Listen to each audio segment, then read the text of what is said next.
আলোচনা করলাম mechanical break. Mechanical ব্রেকে কোনো ফ্লুইড, কোনো ড্রাইভার, সরি মেকানিক্যাল ব্রেকে কোনো পাওয়ার কাজ করবে না, অর্থাৎ কোনো ইলেকট্রিক এনার্জি, কোনো নিউমেটিক এনার্জি বা কোনো হাইড্রোলিক এনার্জি কোনো কিছু সেখানে থাকবে না। শুধুমাত্র ড্রাইভারের নিজের শক্তি দিয়ে চাকাটাকে লক করাবে, এটা হচ্ছে মেকানিক্যাল। যখন এয়ারমেটিক বা নিউমেটিকে আসলাম, এয়ারমেটিক বা নিউমেটিকের মানে হচ্ছে এখানে ড্রাইভারের পাশাপাশি কি বলে এয়ারের এনার্জি আসবে। এরপর যখন আমরা হাইড্রোলিকে আসতেছি, এবার ড্রাইভারের শক্তির সাথে বাতাস না বরং তেল বা ফ্লুইডের প্রেসার অ্যাড হবে। এখন আমরা এখানে যে তেলটাকে ব্যবহার করব, এটাকে আমরা ব্রেক অয়েল বলবো নাকি ব্রেক ফ্লুইড বলবো?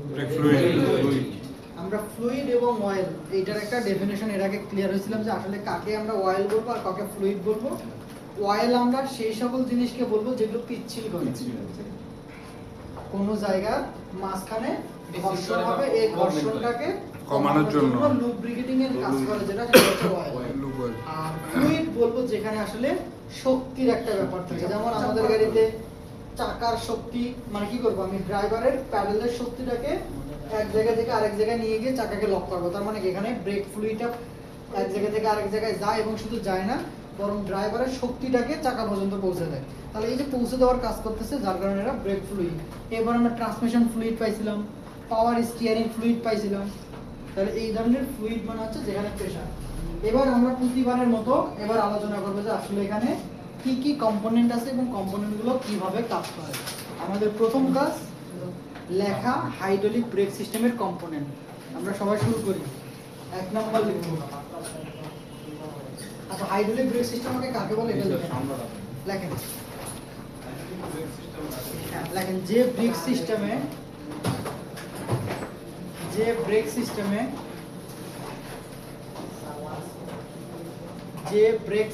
হাইড্রোলিক ব্রেক কাকে বলে লিখব। যে ব্রেক সিস্টেমে ড্রাইভারের শক্তির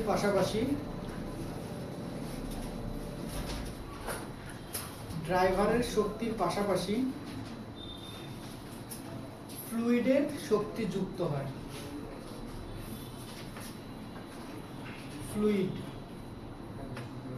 ফ্লুইডের শক্তি যুক্ত হয় তাকে হাইড্রোলিক ব্রেক সিস্টেম বলে।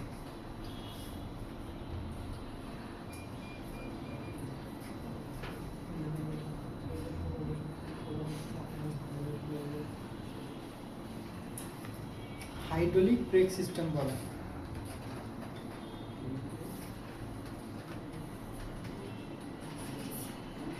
হাইড্রোলিকের কনসেপ্টটা তো ক্লিয়ার, জাস্ট কাকে বলে তো বুঝলাম।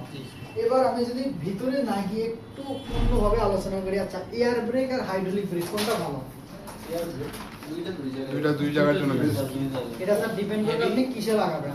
যদি আপনি বলেন হেভি ভেহিকল, তাহলে হেভি ভেহিকলের জন্য হাইড্রোলিক ভালো না, কারণ হাইড্রোলিক ব্রেক একটা লিমিট থেকে যেটা এয়ার ব্রেক দেবে কমার্শিয়াল গাড়িতে কাজে লাগবে না। তো হাইড্রোলিক আর এয়ার ব্রেক যদি পার্থক্য দেখি, এয়ার ব্রেক হেভি ভেহিকলে ব্যবহার করা হয়, হাইড্রোলিক ব্রেক লাইট ভেহিকল বা যেগুলো ওজন একটু কম সেগুলোতে ব্যবহার করা হয়। এখানে এয়ার ব্রেকের মেইনটেনেন্স কস্ট কিন্তু অনেক কম, কিন্তু হাইড্রোলিক ব্রেকের মেইনটেনেন্স কস্ট অনেক বেশি। কেন? কারণ হাইড্রোলিক ব্রেকের মেকানিক্যাল কম্পোনেন্ট আমরা খুবই কম দেখলাম। একটা হচ্ছে মুভিং পার্টস কম্প্রেসর, এটা মাঝে মাঝে উইক হয়ে যায়। এরপর টাইমিং বেল্ট, এটা হয়তো লুজ হইতে পারে। এরপর ট্রিপল ভালভ, যেটা অনেক সময় স্প্রিং লোডেড ভালভটা নষ্ট হয়, আর চাকায় গেলে সার্ভো মোটর নষ্ট হয়। কিন্তু হাইড্রোলিকের প্রতিটা জিনিসই কম বেশি খুব দ্রুত নষ্ট হয়, কারণ এখানে অলওয়েজ ফ্লুইড থাকে। আর ফ্লুইড মানে কেমিক্যাল, আর কেমিক্যাল মানে এইটা দ্রুত নষ্ট করে দেয়। বাতাস তো এত কেমিক্যাল না, যার কারণে লাইনগুলো ঠিক থাকে। পাশাপাশি ধরলাম যে কোনো কারণে রিজার্ভার ট্যাঙ্ক থেকে ফুট ভালভ পর্যন্ত যে সাপ্লাই লাইনটা গেছে, এটা কোনো কারণে ফুটা হয়ে গেছে। হাইড্রোলিক ব্রেক হইলে এই লাইনটা ফুটার কারণে কিন্তু ঝামেলা। কেন? কারণ প্রতিনিয়ত ব্রেক ফ্লুইড লিক করে কোনো এক সময় ব্রেক ফ্লুইডের লাইন ফাঁকা হয়ে যাবে। কিন্তু এয়ার ব্রেক যদি হয়, ওই বাতাস যদি একটু লিক করে, খুব একটা বেশি যায় আসে আমাদের, তো 2-1 জায়গায় ছিদ্র হইলেও গাড়ি কোনো না কোনোভাবে কিন্তু ব্রেকটা হতেই থাকে।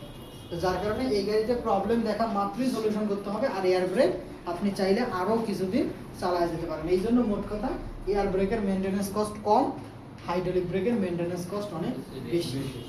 আবার সুবিধা, হাইড্রোলিক ব্রেক স্মুথলি ব্রেক করায়, কিন্তু এয়ার ব্রেক কামড়ায় ব্রেক করে। ব্রেক করার সাথে সাথে চাকা লক, এই জন্য দেখো যে বাস ট্রাকগুলো একটু হার্ড ব্রেক করলে গাড়ি কিন্তু পিছলায় যায়, কিন্তু আমাদের গাড়ি কিন্তু পিছলায় না, কারণ আমাদের স্মুথলি ব্রেক হয়। স্মুথ মানে কেমন, আমি যদি এটাকে ড্রামের পার্ট ধরি, এই ড্রামকে যখন আমরা ব্রেক শু আঘাত করবে এটা একবারে আগায় না, এটা ধীরে ধীরে ধীরে ধীরে 1% 2% 3% করে করে কোন একটা সময় গিয়ে কামড়ে হবে, যার কারণে গাড়ি যে ব্রেকটা হবে কন্ট্রোল করতে পারবো, ধীরে ধীরে শব্দ ধীরে ধীরে ব্রেক হবে, কন্ট্রোল করতে পারবেন। কিন্তু এয়ার ব্রেকে আপনি ফুট ভালভকে যতটুকু নামাবেন সেই পরিমাণ প্রেসার গিয়ে, এখন কথা রিজার্ভারটাকে কখনো প্রেসার বেশি থাকতে পারে, কখনো কম থাকতে পারে, আপনি তো সেটা জানেন না।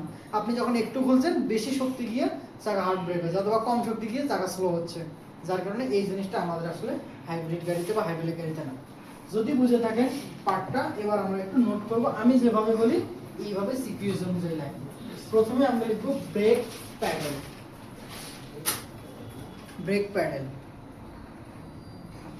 এরপর লিখব ব্রেক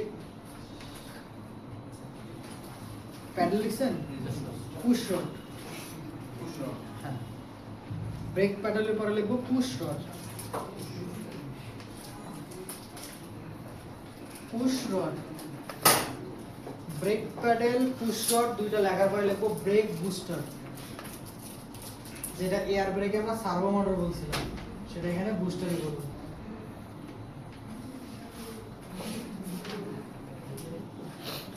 দেখছেন ব্রেক বুস্টার, ব্রেক বুস্টারের পরে লিখব master cylinder, break master cylinder,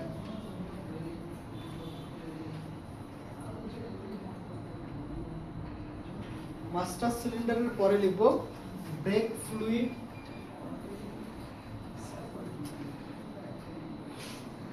master সিলিন্ডারের পরে লিখবেন ব্রেক ফ্লুইড, এরপর লিখব break fluid reservoir tank, break fluid reservoir tank,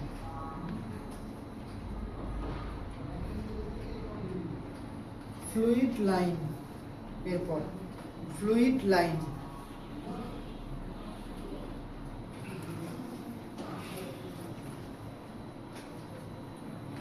লিখছেন ফ্লুইড লাইন লেখার পরে লিখব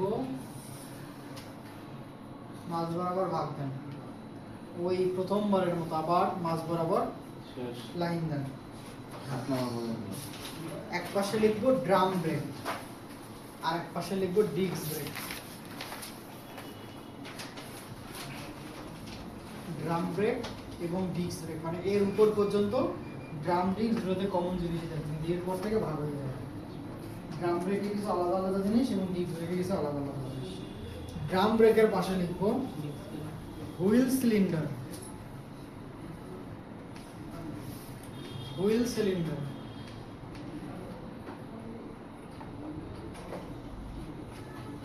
এরপর লিখব ব্রেক শু,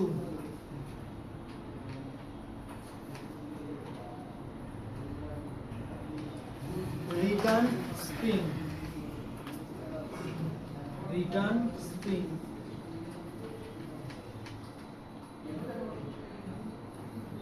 অ্যাডজাস্টিং স্ক্রু,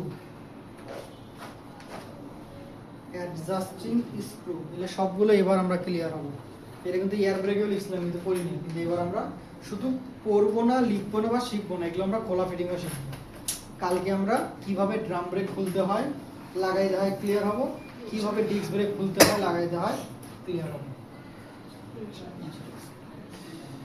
কেমন কঠিন ড্রাম ডিস্ক লাগানো খোলা?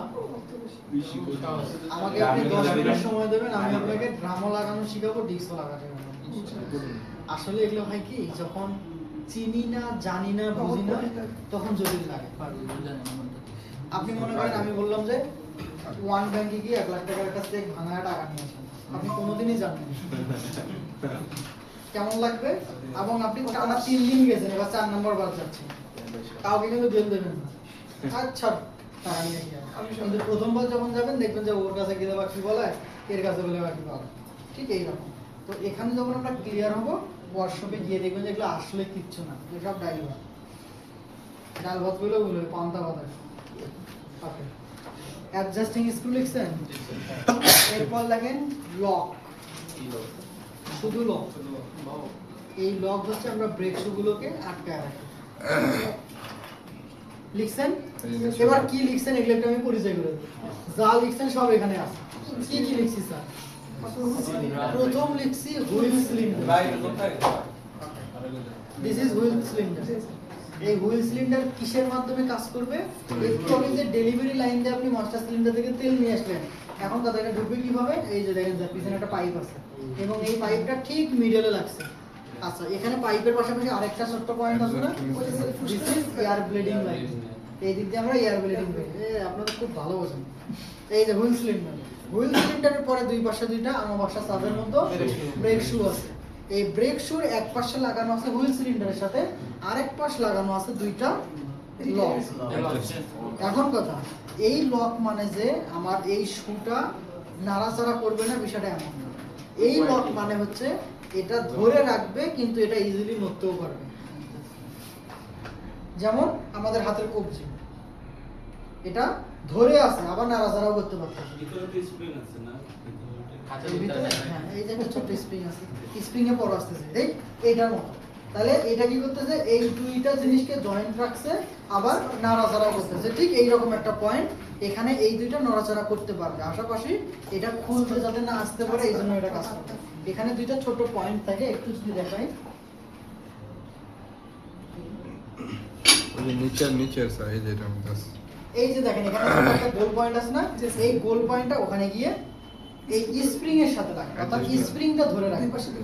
যদি তাই না হতো, তাহলে এইটা যদি না নড়তো, ড্রাইভার ব্রেক করলে শুধু উপরের পোরশনটা মুভ করতো না, শুধু উপরের পোরশন মুভ করলে আমার কি হবে? ব্রেক শু এক পাশে খাবে আর আরেক পাশে ঠিক থাকবে। কিন্তু এমনটা তো হয় না। আমরা যখন চাকা থেকে খুলি তখন সমানভাবে ক্ষয় হয়। সমানভাবে ক্ষয় হওয়ার পিছনে কারণ হচ্ছে এটা আসলে নড়াচড়া করতে পারে। আচ্ছা, তাহলে এই সেই রিটার্ন, তার মানে এটা কিন্তু আমরা লিখিনি, এটা পড়ার দরকার নাই, এটা আমরা কাজ করতে করতে যাব। দুই পাশে থাকবে হচ্ছে মাস্টার হুইল সিলিন্ডার, আর নিচে একটা ছোট্ট স্প্রিং থাকবে, যে স্প্রিং এর কাজ ধরেও রাখবে আবার নাড়াচাড়াও করতে পারবে।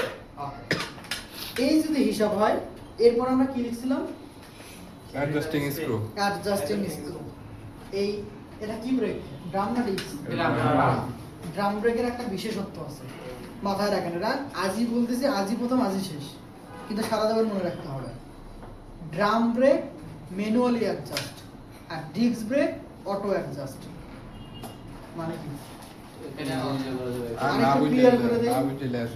ক্লিয়ার করে দেই। আমি যদি এইটা বাদ দিয়ে চলে যাই সেই সিঙ্গেল ওভারহেড ক্যামশ্যাফট আর ডাবল ওভারহেড ক্যামশ্যাফটে, একটাতে ম্যানুয়ালি ট্যাপেট ক্লিয়ারেন্স করা লাগতো, আর একটা অটো মিলে যাইতো না? অটো কোনটা মিলে যাইতো? যেটা দুইটা ক্যামশ্যাফট ছিল। আর ম্যানুয়ালি মিলানো হতো যেটা ক্যামশ্যাফট একটা, ওই যে ট্যাপেট ক্লিয়ারেন্স করতে হয়।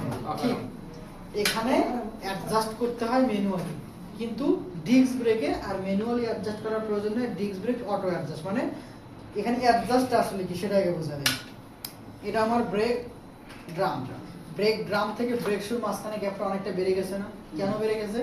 কারণ প্রতিনিয়ত ব্রেক করতে করতে এই সারফেসটা ক্ষয় হয়েছে, লাইনিং বেড়ে গেছে। এখন আপনি ঠিকই ব্রেক করেন, ও ঠিকই আগায়, কিন্তু লাগে না, লাগতে পারে না। এখন আমরা কি করি? ব্রেক শু চেঞ্জ করতে হবে না? আচ্ছা, ব্রেক শু খোলার পরে দেখি যে না, সারফেসটা এখনো যে পরিমাণ আছে মোটামুটি আরো 3 থেকে 4 মাস চালানো যাবে। তাহলে 3 থেকে 4 মাস চালানো গেলে এটা চেঞ্জ করে লাভ আছে?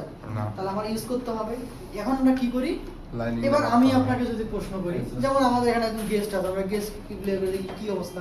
স্যার, আমার এই জিনিসটা ক্ষয় হয়ে গেছে, এবার আমি এটা চেঞ্জ করব না, কিন্তু আমি চাচ্ছি, আচ্ছা উনি তো আমাদের এতগুলো ভাষা এখনো বুঝবেন না।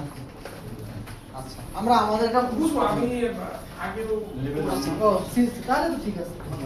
তাহলে আমাদের এইটার হেল্প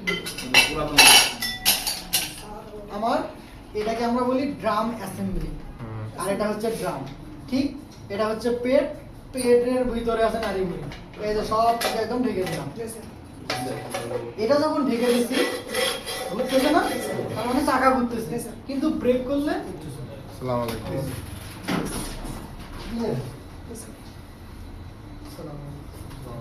আলাইকুম।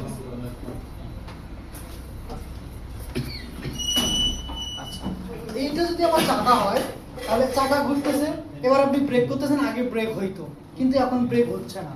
তার মানে আমার আগে ব্রেক শু এবং ব্রেক ড্রামের মাঝখানে যে গ্যাপটা ছিল সেটা ছিল কম। এখন কোনো কারণে কাজ করতে করতে ধীরে ধীরে ক্ষয় হয়ে হয়ে এটা বেড়ে গেছে। লাইনিং যখন বেড়ে যাবে, এবার আমি এটা খুললাম চেঞ্জ করার উদ্দেশ্যে, কিন্তু দেখলাম যে না, যা আছে মোটামুটি আরো 3 থেকে 4 মাস চলবে। এবার আপনি কি করবেন?